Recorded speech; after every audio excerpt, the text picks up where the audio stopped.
Algunas semanas después, el caballo regresó de las montañas con una docena de caballos salvajes. Los vecinos felicitaron al campesino por la suerte que tenía. Acuerdos Toltecas, episodio 12, parte 4.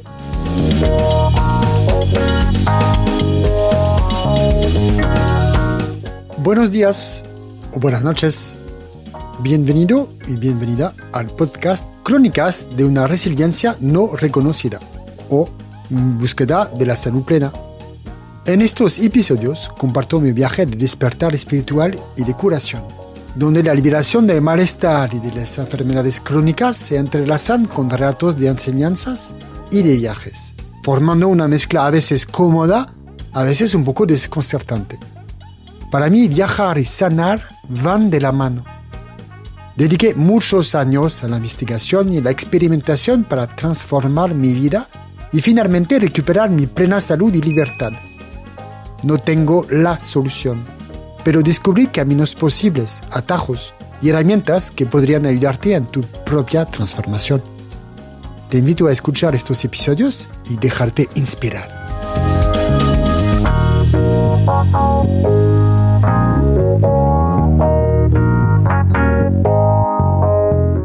De todos modos, no lo tomes como algo personal. Es posible simplificar esa frase. Nunca tomes nada personalmente. No es simple, lo admito. Tengo varias ideas o varios enfoques que me ayudaron a integrar este acuerdo en mi vida durante varios años. El primero es aplicar eso tanto para lo que se puede calificar como bueno o como malo. Al tomar las cosas positivas personalmente, automáticamente tomamos las cosas negativas personalmente. Y el objetivo es que sigamos poniendo distancia en nosotros mismos. Entonces se realiza una separación para seguir alimentando esa distancia interior. Como es algo, el ego es muy sensible a lo que demás piensan, es interesante poder esa distancia. Por lo tanto, no tomar personalmente tanto las críticas como los halagos es mejor. El punto número 2 es el hábito, que entiendo es muy colectivo, de ponerse como víctima. A medida que nos volvemos menos sensibles a lo que dicen los demás, podemos salir de la observación de nuestro propio ombligo. Hablé de esto en la parte 1 del episodio 12, cuando hablaba de la película El Planeta Verde. El punto número 3 es considerar que cada uno tiene su propia verdad. Y no es porque alguien no está de acuerdo con nosotros que está en contra de nosotros. Al integrar el punto de vista del otro, el ego en nuestra personalidad es menos afectado y así hay menos sentimiento de contra y de no de ataque, pero de roce, ¿no? Es esa imagen muy clara con el número 6, que de un lado se ve 6 y del otro se ve el 9. Y la otra noción, el otro punto, número 4, es la idea de que cuando alguien dice algo sobre uno mismo, tiene más que ver con quién es él o ella que con uno mismo. Si, por supuesto, hay una residencia dentro de uno, lo que se pronuncia o la forma en la cual se dice tiene más que ver con el otro.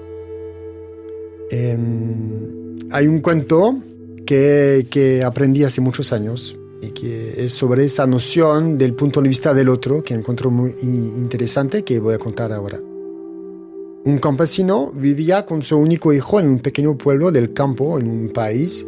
Eran pobres, pero tenían un caballo que le permitía trabajar la tierra. Un día el caballo se escapó en las montañas y durante varios días los vecinos expresaron su simpatía al campesino por la desfortuna.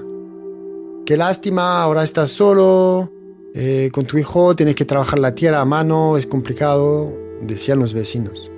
Pero el campesino respondía, tal vez sea una maldición, tal vez sea una bendición. ¿Quién puede decirlo? Algunas semanas después, el caballo regresó de las montañas con una docena de caballos salvajes. Los vecinos felicitaron al campesino por la suerte que tenía. Y el campesino respondió una vez más, tal vez sea una suerte, tal vez no lo sea. ¿Quién puede decirlo? El hijo del campesino, unos días después, intentó domesticar uno de los caballos y al caer se rompió una pierna. Nuevamente los vecinos ofrecieron su apoyo, diciendo, oh, qué lástima. Nuevamente el campesino respondió, tal vez sea una maldición, tal vez sea una bendición. ¿Quién puede decirlo? Poco después, una guerra explotó.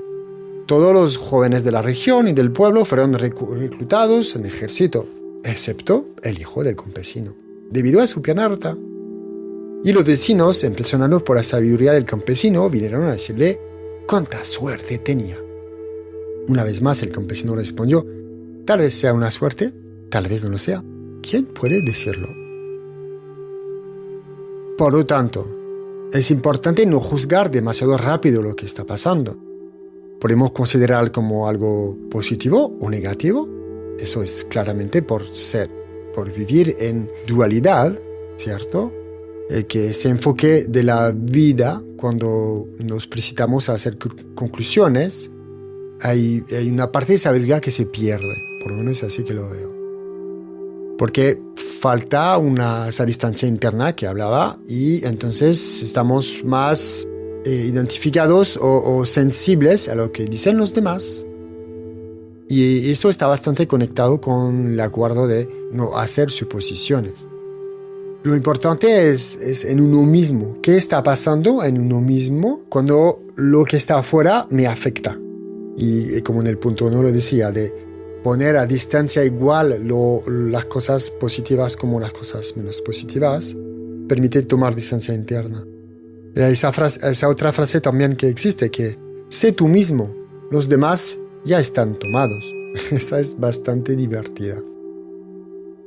Cuando tuve el accidente de moto en Chile, no fue muy grave, pero suficiente para seguir molestándome ahora después de más de 5 años. Emputecé el conductor, lo digo francamente. Cortó mi carril de ángulo recto. Afortunadamente no iba demasiado rápido. Era imposible para mí enojarme en ese momento porque el dolor, y luego él hizo el mejor que pudo para ayudarme. Sabía que él estaba en falta. Los aseguradoras manejaron mal el asunto y absolutamente no tenía forma de ser en falta, pero no podía demostrarlo. Y el viejo caballero, su hijo manejó el asunto y el hijo hizo todo lo posible para que su padre no fuera molestado. El hijo no hizo nada en contra de mí. Él lo hizo por él, por su vida, por su bienestar. Y cada uno, en general, en la mayoría de los casos, le importa más su nariz que la nariz del otro.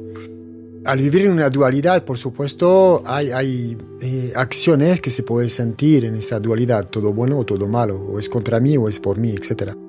La idea es agregar esa distancia interior. Creo que sería mucho más adecuado para todos si con más conciencia tendremos más sabiduría tal vez al vivir los eventos de nuestra vida. Esto está bastante relacionado con la alegoría de la carroza que hablaba en el episodio 11 en las 2 partes. Volviendo a esta historia del accidente de moto, entendí mucho más tarde que ese conductor fue enviado por mi conciencia superior para recordarme qué estás haciendo, dónde vas, qué lugar estás. Ya no estaba en mi lugar. Me llevó varios meses para darme cuenta de eso, actuar y decidir. Y cuando me fui de Chile, exactamente habían pasado 9 meses, casi a día desde el accidente de moto. La vida es fantástica, la vida es maravillosa. Vuelvo a pensar esa frase de Picasso que dice: ¿por qué aceptar las críticas de las personas cuyos consejos ni siquiera aceptaríamos? Escuché esa frase por la primera vez hace unos pocos años y la encuentro tan cierta. Permite hacer muchos filtros en nuestra vida. Hay una última herramienta que me gustaría mencionar ahora en relación con esa idea de no tomar nada personalmente, que lo de la persona, como el ego está bastante conectado con la idea de posesividad, de posesiones, de objetos, de ideas, de punto de vista. Y los adjetivos posesivos, el mío, eso es mío, mi, ma. Te invito a observar más y más cuántas veces usas esos adjetivos posesivos y tratar de sacarlos o tratar de no usarlos cuando no es necesario, o más bien usarlos solamente para la cosa que tiene importancia las cosas profundas, no tanto lo material. Durante un tiempo trataba de evitar usar adjetivos posesivos para los demás, al evitar de usar su tú, es tuyo, etc. Eso lograba ser muy confuso para la gente, así que dejé usarlo, pero seguí usándolo para mí mucho tiempo. ¿Y tú? ¿Cómo sientes esa distancia hacia ti mismo? ¿Cómo sientes de tomar las cosas personalmente? Yo creo que al identificarse con esto, la distancia anterior es menor y así se nota más esa noción de recibir la información desde afuera como personal. Y con el tiempo se puede ir trabajando con el trabajo alegre de indagarse uno mismo, sacar las pieles de las capas de la cebolla. Bueno, no voy a entrar en la capa de la cebolla ahora, hay muchas cosas por abrir. Pero hay varios escalones dentro de nuestro camino y integrar del no tomar personalmente junto con los demás acuerdos es bastante positivo, creo, para encontrar una vida más adecuada. La próxima semana será el quinto y último acuerdo, por lo menos de lo que Don Miguel Ruiz ha publicado hasta hoy. Eso es todo para ese episodio. Claro, podría haber mucho más.